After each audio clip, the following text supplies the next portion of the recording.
So in this video, I'm gonna prove to you that most people do not want to see you succeed. In fact, I would argue that most people want to see you fail. Why is that? Because all this stuff right here. And further, we're gonna explain and peel back the layers that I've been studying and thinking about this for the past few days. If you understand why people don't want to see you succeed, once you master that emotion, then it will help you become a better negotiator of real estate, and you will get more offers accepted, I promise you. So stay with me today so I can help you become a better communicator and close more real estate deals. Let's do it.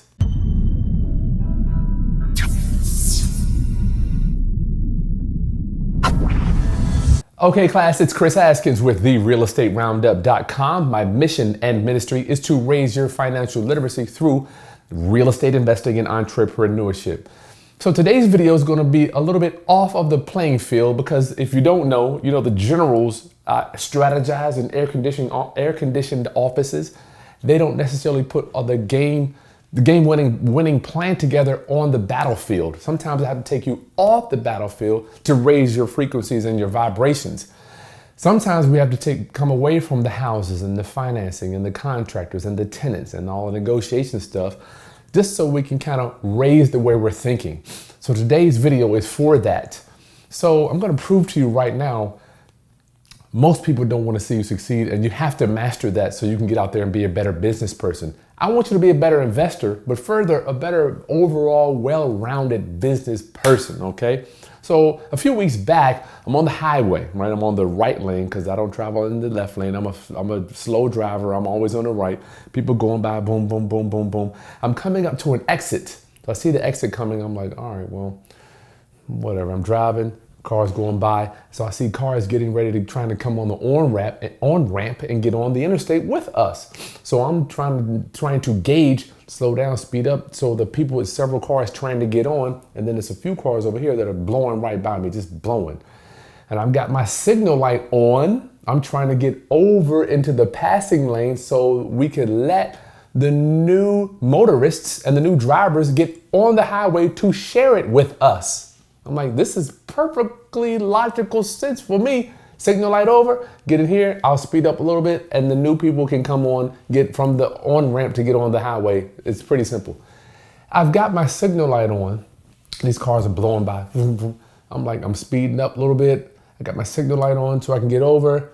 Do you know, not one car wants to let me over in the lane so I can let these new people on the highway. In fact, it got even worse, really hurt my spirit.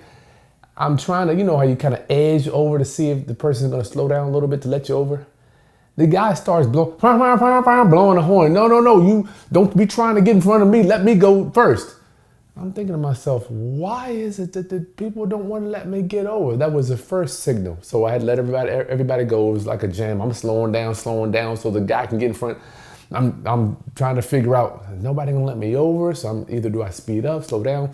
So finally, all the cars had gone by, and it was me and the guy. I had to let the guy in. I don't even remember. After that horn situation, I don't even recall what happened after that. Fast forward to yesterday, I'm going to the gym, get off the interstate. Y'all know me, I'm a gym advocate. I go to the gym every day.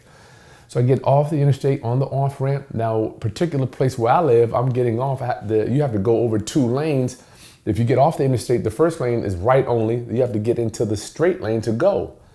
So I'm trying, once again, I'm getting off the off ramp, cut my signal light on, trying to get over. Nobody's letting me over. Cars are and the same thing happened. It was a little place that I could get over. I'm trying to squeeze in, got my signal light on. Do you know the dude just pulls up faster so I can't get merged into the traffic? So I started this trying to understand. I'm like, you know what? If nobody wants me to get in a freaking driving lane, how can they possibly want to see me succeed? And I've been doing my little talking back and forth with ChatGPT. ChatGPT is like my new best friend, right? I don't want to say side piece or whatever. I can talk to her. I like to say it's a girl. I can talk to her about anything, and she'll tell me exactly what's going on. And I asked it, why is it from a Psychological perspective, why don't people want me to want to see others get ahead? And as I was looking at the responses, I noticed, all these problems here, all this stuff, social comparison, envy, fear of change, projection of their stuff onto you, cultural factors. Some people are raised that in order to be a pious citizen, you need to be broke. So much stuff going on in these drivers' heads. It's probably the same thing that's going on with motivated sellers and homeowners. Because you think. So as I'm reading, learning, trying to become better, reading books, going to trainings, I'm like, you know what? All of these problems here that are going on with regular people are also going on with homeowners that we go and negotiate with. So could it be, for example, you go to look at a piece of property and the person that you're looking at, that you're talking to has lack of empathy. They don't have any empathy for you. And what does that mean? You're going to be happy, or you're going to think about the other situation before yours. Do you think somebody that's losing their house next week could lack empathy? You don't think. They don't really care about what's going on with you. What are they thinking about? Me, me, me, me, me. So if you could master these emotions and these perspectives and points of view, could it possibly mean that you could get more real estate deals? You see, what I find is most new investors and most investors that are struggling, they're constantly thinking about me. What's in it for me? How can I make money on this deal? How can I be prosperous out here and buy more real estate? But you have to actually think in reverse and find out what's best for the other person. So the person that's losing their house, they ain't got no empathy. They're like, what you gonna do for me? So you walk into the door, Miss Smith, let me see what I can do to help you. And I was thinking about my image too. When I walk in, I'm the big time bad real estate YouTube, got all the money, financing, private lending, rental property, all this stuff. Do you think the lack of empathy might hurt me with that person? Because they don't care what I have. They only care about what we can do for them. So the people that don't want to let me in driving are the exact same people that we're going to be serving. So for us to say, you know what, society is trash, don't nobody want to see you get ahead. You're right. What you going to do about it is the question. So today's video, I want to help us all understand threat to self-esteem. Do you think it could be possible? Do you think it could be in the realm of imagination or possibility that when you go to visit somebody that's selling you their house, they might see you as a threat to their self-esteem because you're doing so well out here. You're buying and selling. You're a wheeler and dealer of real estate. They might not want to sell you their house. They may not want to. So in order for us to succeed in negotiating, we can't necessarily get mad at the reasons people do what they do. I have learned over the years, and Greg Peniel taught me, real estate is a people business. Every house you buy, you're buying it from a person. Every loan you get has to be signed off from a human being. Every home inspector, every realtor, every contractor is a person, or a people, as David would say. Fear of change. When you walk into the property, I'm thinking about me driving. I'm like, these people won't let me in. They're scared. They are scared that I'm going to get ahead of them. Fear of change. Somebody has a distressed property. They don't know what you're going to do. All they know is they have this problem right here and they're scared to take action to change it.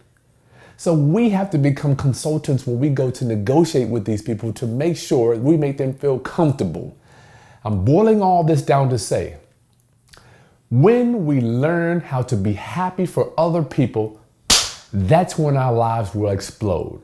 I had a guy that used me for all the information that I had many, many years ago, which a lot of people do. A lot of y'all send me emails, text messages, asking me questions, and y'all don't want to give me $1. But I'm cool with that. I don't mind. That's the life that I have chosen to live. I choose to live as a giver, right? Which is why I feel that I'm so blessed. So the guy using me for all the knowledge. He would call me night and day. You know, this particular person. And then after he got his little footing in the business, I actually never heard from this guy again. Never heard from him. So I had a little bit of ill feelings toward this person for some time. And what I noticed was my career didn't really take off. But when I forget what I was reading, it was some book, Don't Sweat the Small Things, I believe it was. Don't sweat the small stuff. And it's all small, right? And I'm not gonna say everything's small because some people are going through some things. But when I learned to say, you know what? I'm gonna have to release this energy. I cannot be mad at this dude for taking what I know and going and applying it. I saw him doing things, he does very well. So I had to learn, Kris, be happy for other people. You must be happy for other people's success. You're gonna have to be. You're gonna have to not be the people that don't wanna let you in on the highway. Because I am a person, when I see somebody wants to come over, the first thing I do, pump the brakes, boom, let them go over, flick the lights, come on over. That's the first thing I do. So I am the person that has exercised this muscle. I'm not saying that I'm perfect with it yet. I still have some issues in my head like everybody. But when you learn how to be happy and celebrate other people and their wins, that's when your life's gonna blow up. So when we go look and we go negotiate with these motivated sellers and people that wanna sell you their property, make sure you understand they may have some envy toward you. They may want to be you and do what you do, okay? And that's perfectly all right. But you have to position yourself when you walk in there full of what? Empathy. You have to make sure you understand, do they have some cultural beliefs that are limiting them from selling this property to you or even seeing you make a lot of money, right?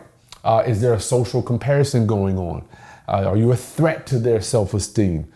What else? Scarcity mindset. I know I had that for a long time. Oh, I don't want to let go. People don't sell their properties because they don't want to let go. People don't move over in the highways because they don't want to let go of their position on the highway. I mean, it could be all type of things which you don't have to understand. I'm not saying that you have to, but it is your responsibility to deal with it if you want to be a successful real estate investor, okay? So make sure you master these emotions. You're going to have to take some time. There's a rule of thumb that I have to that I abide by in real estate. Do I want to be right or do I want to be rich?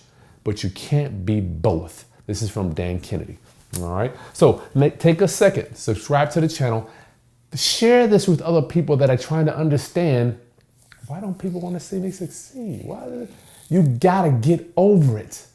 Get over it. It's not being useful taking up any space inside of your head. Okay. Why don't nobody want to see me succeed? Why can't I run ideas by this person? Why don't they, when I talk to them, they don't want to talk to me about making money? Wipe it away. Move forward. Be intentional with your goals. And what is being intentional with your goals? It moves the needle for yourself. All right. Round up, like the content. I'll see you on the next video. Peace.